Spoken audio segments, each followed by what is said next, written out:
I'm Nathalie Mezza-Garcia, and welcome to the Floating Cities Show.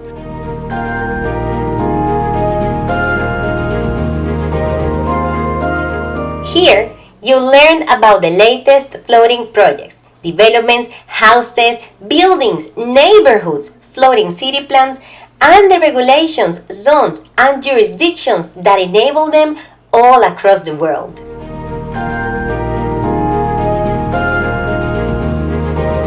You'll hear directly from the makers, the architects, designers, developers, engineers, and even the regulators that make floating projects possible.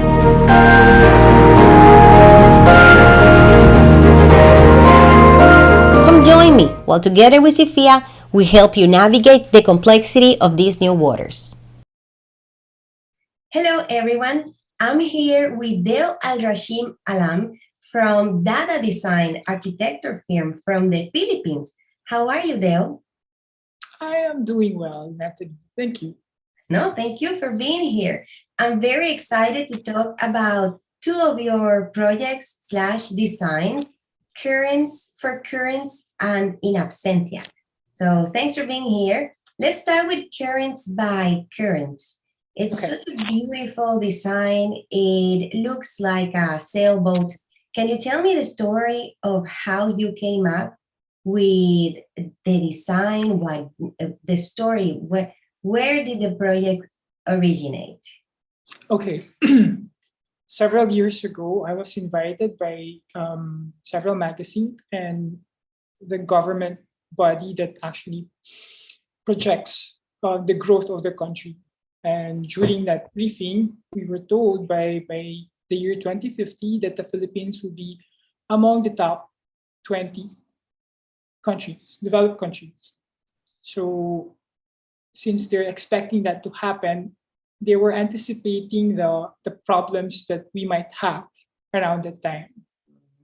And one of the problems that they brought or that they told us would be the lack of infrastructures in terms of utilities. The first one would be power. Yes. So in my province at the time, in Zamboanga City, you're not going to believe this, but on a daily basis, they would get like 4 to 6 hours of blackout, so no power. Oh. Yep, and that was a very difficult situation for everyone. Yeah. Yeah. So number two, the problem of congestion. For some unknown reason, people actually gravitate towards the major cities. Yes. So, but if you analyze, there's actually quite a number of provinces that the country can develop and basically ease out everything in the city. Yeah. Third would be they're anticipating pollution as well. Okay. So it's more about the environment and making sure that they're sustainable. Everything is sustainable. Yeah. Okay. So at the time, I decided to focus more on what really matters to me. And I think that was very crucial because if you work on something that affects you directly, then it becomes more personal. And when you try to solve a solution for it, it's coming from the heart. Yeah. Okay. So I had several families who actually live in Zamboanga City and quite a number in one of the poorest islands in Mindanao. So this would be Sitangkay and Tawi-Tawi. And the houses there are actually, before, were houses on stilts made of wood. Yes. People who are listening or watching us might know them with the common name of sea gypsies. Exactly. Yeah, exactly. Okay, so I decided, okay, I'm gonna move away from the city and try to submit a solution that's not the normal approach to a problem. And like I told you last time, one of my philosophies in designing is we shouldn't be afraid to solve big problems using small solutions. Yes. This approach for me is actually more effective because you get everyone involved, because whatever solution you have, it's quite easy to build versus creating something big, which will take more time, and with all the politics and the different hurdles. My solution is to make it simple and make it small. Yeah, it's easier to adopt it. I know you have to deal with less stakeholders also. And it's more easy to do the transition because you don't have to change a whole system, a whole way of doing things that have come from decades or centuries, who knows. But you just have to tweak something and slowly the momentum grows. Yes. Okay. So another issue that I wanted to resolve was the indigenous people on those islands. So I'm about to introduce a very modern technology, and I wasn't sure if this would be the best approach. They live a very simple life, super simple life, which I admire. Not too stressful. And then here we are introducing something so advanced that it might displace them. So that was my biggest fear initially. But then I tried to analyze. Okay, how do we actually protect their way of life, and at the same time slowly introduce this technology to them? How do we protect their livelihood? Majority of them are fishermen, and they're not the trawler type. Like, they don't have big ships. Yeah. They are very, very sustainable. Small They would only fish. Yeah. They would only fish for the quantity is, they know when to stop. When they have enough for personal consumption, and then the rest for selling, and they're happy already. They're happy with that. So that's one of the catalysts on my idea of adapting their houses to this modern technology. Yeah. And just to be, idealistic or like optimist, I was thinking, okay, we would actually have to teach some of them to basically, in a way, learn how to do proper maintenance of this floating houses. And then in return for that, whatever income that those tidal energy would get, they get to keep that one. Now, I still find it amazing how the role is sort of reversed now. The indigenous people using tidal energy and tidal waves, and they are the ones now giving back to the city. And I just find that idea really beautiful and powerful. Yeah. Empowering, because like you said, there's this need to adapt in a way to this vision that some communities have to adapt to the needs of the modern world. Some of them are energy. One of them is energy. But also, how do you propose a solution that doesn't disrupt their way of life, or that allows them to enter on a fair basis to this not only fast, rapidly changing world, but very economically unequal, right? Yes. So I really like how empowering the potential of your design is, because it can allow them to economically sustain themselves, continue to live in the area, near the area where they are already living, but also enter with a big fit to the modern world, to put it in those terms. Yeah. Yes. That would be really cool. Yeah. It will be a very dramatic. It's a huge leap for them, but Yeah. again, we are not disrupting their way of life because in a way we just modernize their house. Okay, why don't you live in a house like this? And in the process, you will be making money and you would actually be helping communities. Yeah, that would be great. So I guess that is why you design it in a way that it would look like a sailboat, so that it resembled. Yes, yes. Okay. Part of the way of life of the sea gypsies and some of the local tribes there as well.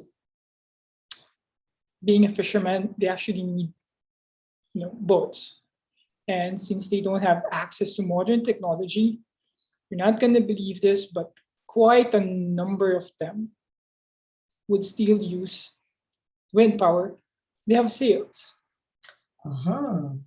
Yeah, quite a number of them actually. Not only that, but when they navigate, they don't have charts and they don't have maps. Yeah. I remember one situation where I was visiting one of the islands. So my cousin, we took a motorized boat, and we arrived early in the morning.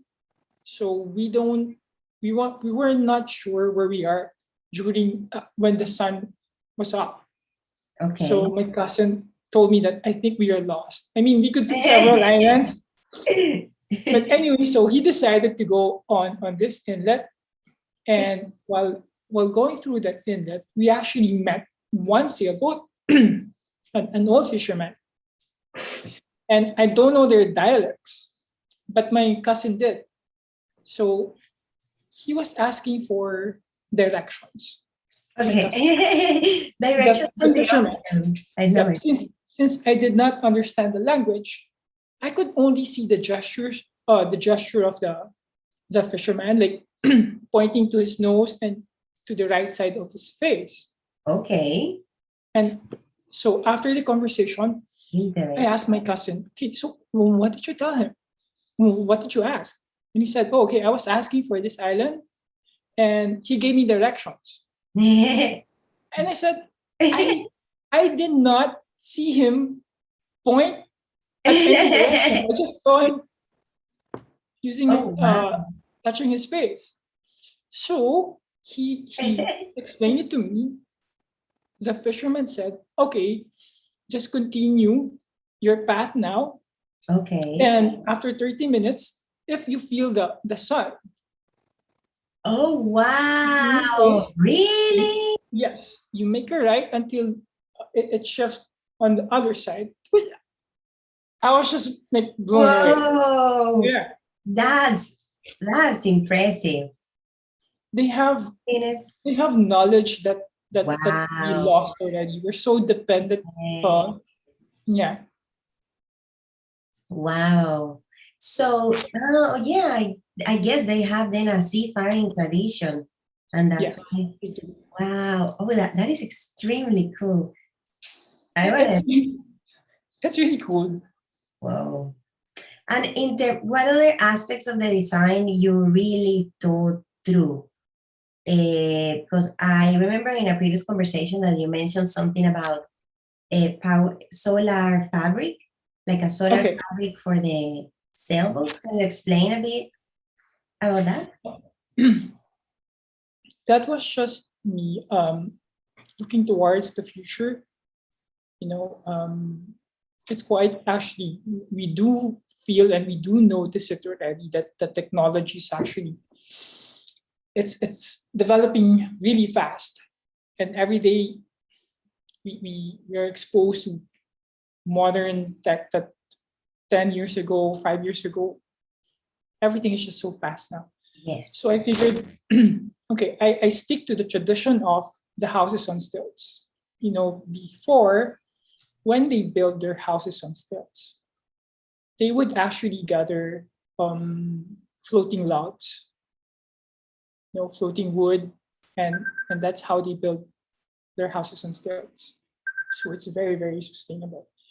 And I figured, okay, one of the key factors here is to make sure that the houses are very, very light and it's not too heavy. Yes. So my first thought was to actually use fabric.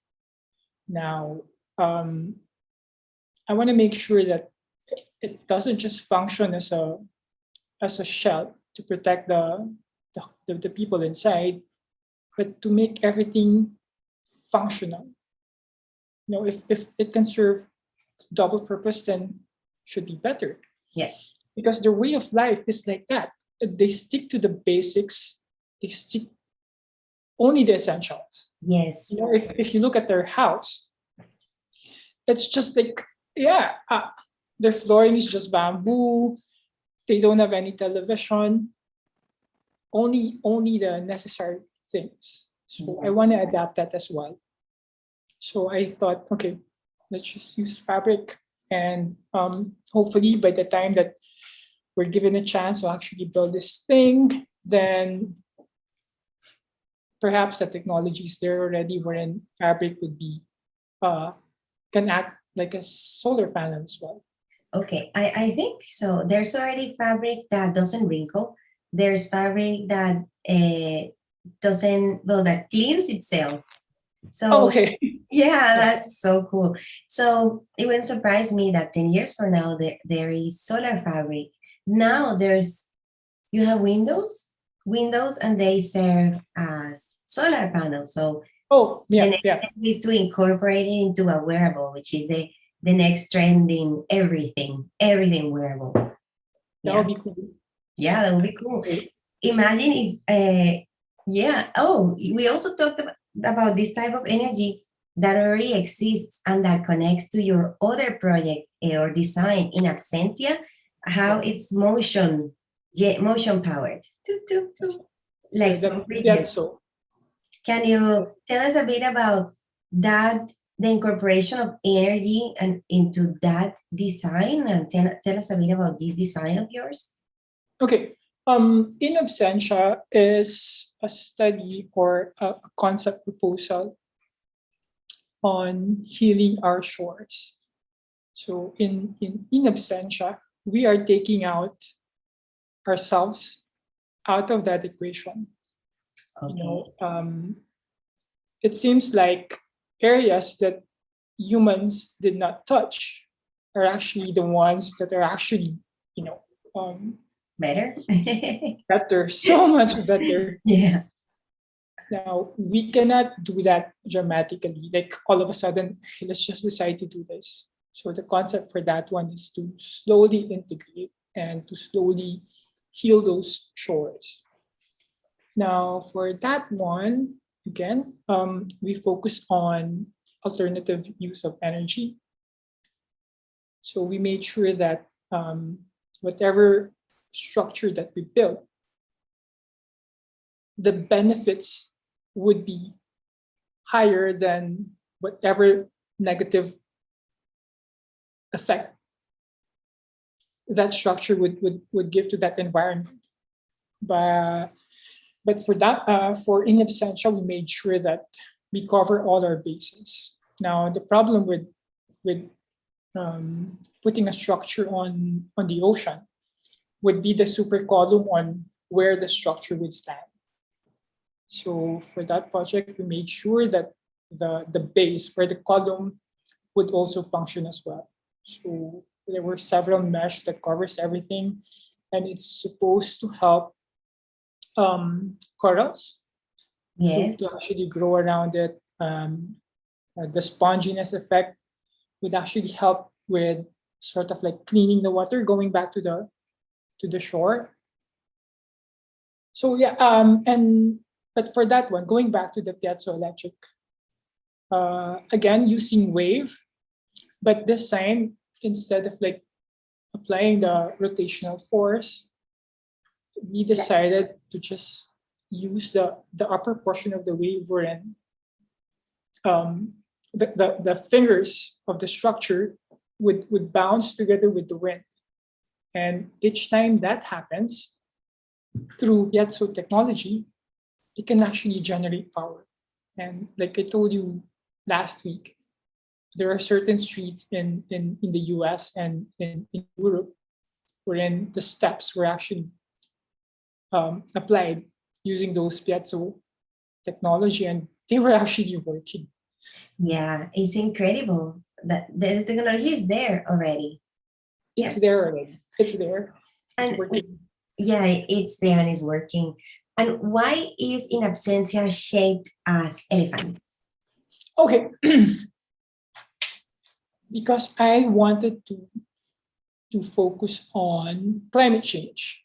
Oh, okay, yes. Yeah, because more focus on climate change and how the sea level is actually going down, and we as a society, we seem to think that it's not happening.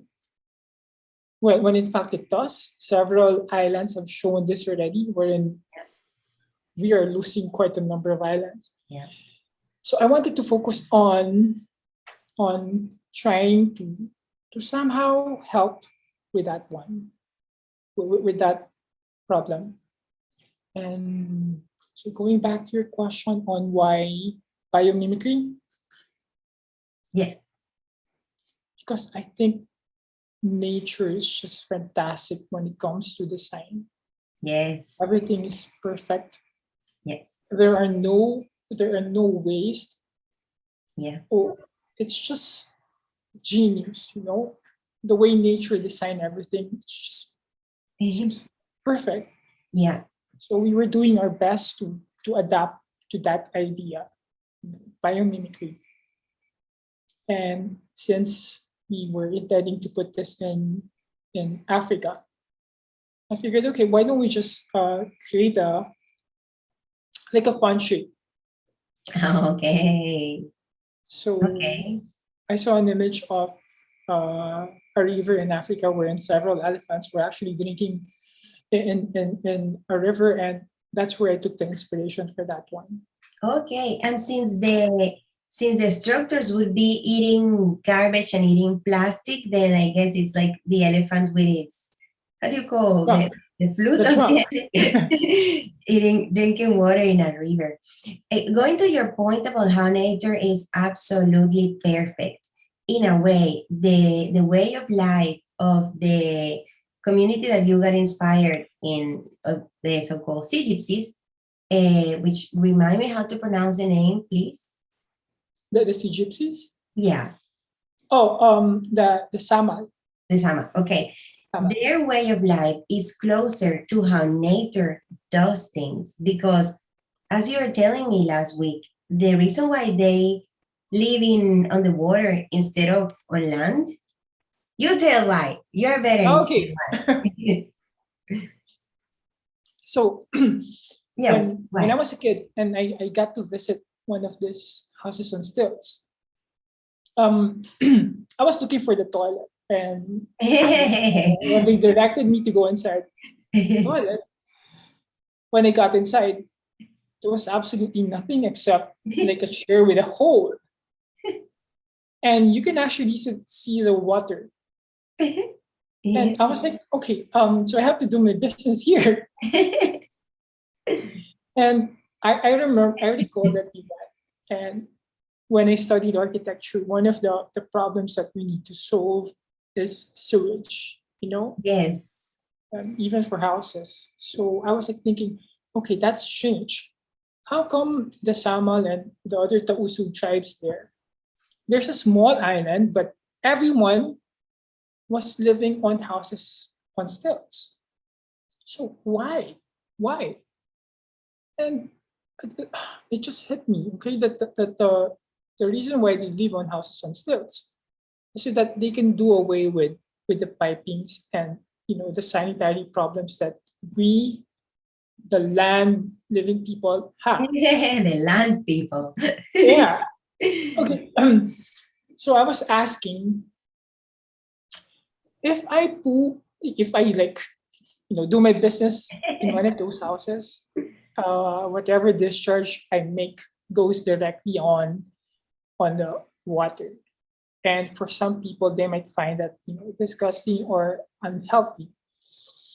But if you think the way they think, it's all natural. Yeah. And even in the ecosystem of the fish and whatever living creatures in the ocean. It's a natural process of, you know, of life. Yeah, We need to discharge. and it has nutrients for some species. Exactly. And everything gets cleaned naturally. They don't need chemicals because for every septic tank or like the sewage that we have, they're chemically treated. Yeah. But for them, everything is naturally done. Everything is recycled naturally. And one of the ickiest part of this is a certain type of fish actually consumes human discharge. And I was like, oh, okay, that's a bit gross. Then they explained to me, like everyone knew when they were young, they were already taught not to eat this particular fish because they observed that these are the ones that would actually eat The the cleaner. discharge. Yeah. Yeah. So everything is naturally done. Perfect. Everything was perfect. Yeah. It's full circle. Mhm. Yeah. Oh, I there was something that I noticed regarding this project for currents and currents that I found really beautiful, and it's also full circle. And it's how you got inspired from your visit to your family in the islands, and then years later, when you became an adult and an architect, you won a prize, 2017, the Jacques Rougerie Prize, which is an important prize, and you Yeah. dedicated it to your mom. So it was really beautiful to see that. The Congratulations, by the way. Can you tell us a bit about this award that You won? um the Jack surgery. Yeah. Okay. I, I was really clueless that when I joined the competition. Okay. I didn't know that it was that prestigious and Oh. it was that big. Yeah. For me at the time, I just wanted to see how far we Filipinos are in terms of design, how far along are we? So I decided, I'll just join this competition. And I made finalists, and they asked me to submit a shorter, much cleaner version. And then one evening, I got a message, an email that I won the Grand Prix, and they wanted me to go to Paris at the time. So so I actually went there. I went there. The event was happened in Institut de France. Okay. Yep. And again, I was clueless. I did not know the significance of that institution. They just told me that you have to wear a suit for the event. So Okay. I went to the event. I think I was the first one there. And in the lobby, in the lobby, I saw two French guys who won from a different category, and they were explaining to me that um, it's very difficult to get into this place. That's the exact word they said. It's difficult to get inside this place. And I was thinking, okay, is it because of security? Like terrorism and that The doors, stuff. Yeah. the doors are And thick. yeah, and they told me, no, no, no, no, no, no. They said, no, it's not about that. It's you get to go to that institute if if you're a French citizen and you actually contributed something that makes a huge impact Oh, on society, then you get to be invited there. So that okay. explains why inside the main hall, uh, there were large photos of like really famous scientists and doctors, French doctors that was there. So that was the only time I realized, okay, this is a big deal. I don't know what I'm doing here, but it was fun. the Prince of Monaco was actually part of that foundation, and Okay. I think he was not unable to go that evening. And the best part, like the best part for me, was the foundation is part of a bigger foundation that has like several, and all of them are non-profit. Okay. That's why I was amazed. And the judges that they had, that they took, were like scientists. I think two astronauts, a marine biologist. Yeah, they actually, the judges that will basically review your idea is from people who actually know their Oh, stuff. I Yeah, and not like on some competition wherein it will be judged by, you know, a fellow architect or but for them they take this one very, very seriously. That's Oh, great. Yeah, if two NASA people think that your waste management system makes sense, if two astronauts, sorry, think that your waste management system makes sense, you're on a good path. Keep going through that path. okay. Cool. It was a very, very cool experience. Oh, well, congratulations for that. Really. So, where do you see your career going in terms of floating and projects on the water? Is this something that you're going to continue? Is it a path that you're gonna continue following? Um, I think it's inevitable. At some point, people would finally realize that the sea level rise is a real thing. Yeah. It's actually happening, Yes. and we need to prepare for situations like that. Yeah. Nothing be preparing for something is better than addressing the issue while it's happening. That is true. Yeah, because if you start mobilizing only, it might be too late. Might be too Yeah. late. Yes, I given a chance or an opportunity, I would love to still do floating houses. Just have to make sure that I don't that the positive impact of that project or concept would always be bigger, and that it will really help, and I won't be displacing anyone. So, but yeah, I think it will be a very, very exciting um, path for me. And I think you're on that. I think we're on the same path. I think We're on we the do same that path. as well. Yes. Yeah, yeah, we are. So thank you. Yeah, no, I hope that our paths cross again in a much deeper way. Dale. Yes, I really hope so too. And I hope I it happens soon. Yeah, me too. So, Dale, thank you so much for giving me and our listeners and viewers this time. Well, everyone you heard from Deo, have a look at his website that we're going to put here. And how could someone contact you if they want to? Through our website, all the contact information is there. We Perfect. do have, yeah, we do have a Facebook and social media pages as well. Okay, perfect. We'll make sure to share those. Well, thank you, Dale. Thank you so much. Thank And you so much, Nathalie. Thank you also. my pleasure.